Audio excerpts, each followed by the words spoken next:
Greetings, mortals, peers, and queers. Election workers face midterm threats. Election workers in Arizona's most fiercely contested county faced more than 100 violent threats and intimidation communications in the run-up to Tuesday's midterms, most of them based on election conspiracy theories promoted by former President Donald Trump and his allies. The harassment in Maricopa County included menacing emails and social media posts, threats to circulate personal information online, and photographing the employees arriving at work, according to nearly 1,600 pages of documents obtained by routers through a public records request for security records and correspondence related to threats and harassments against election workers.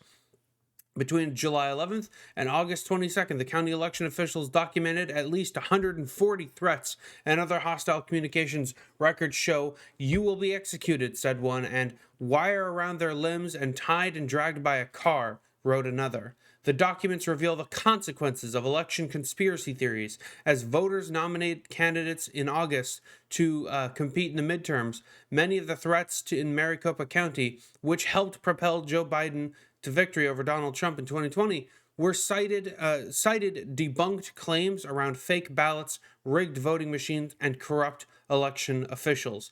Other jurisdictions have seen threats and harassments this year by former president supporters and prominent Republican figures who question the legitimacy of the 2020 election, according to interviews with Republican and Democrat officials in 10 states. The threats come at a time of growing concern over the risk of political violence, highlighted by the October 28th attack of Democratic House Speaker Nancy Pelosi's husband by a man who embraced right-wing conspiracy theories. And I talked about that story a while back. You can scroll back on my page or look at my channel. But yeah, these conspiracy theories, they're dangerous. They are leading to violence. And I am of the opinion that at this point, with the 2020 election being so proven to be so secure, that people who willfully choose, elected officials who willfully choose to continue to propagate that lie, ought to be arrested for sedition. They know what they're doing. Fuck them. I'm not talking one, I'm not talking two, I'm not talking three, I'm not talking 10 or a dozen. I'm talking by the hundreds. These people are anti-democratic. Round them all up and lock them in a cage. Democracy cannot survive anti-democratic sentiment, and this is dangerous. It led to an attempted assassination attempt on one of the highest government officials in the land, the Speaker of the House. And Republicans are just laughing about that, laughing it off. I got my page on that video got filled with conspiracy nuts going, "Oh, it's just this gay lover," because they won't accept responsibility.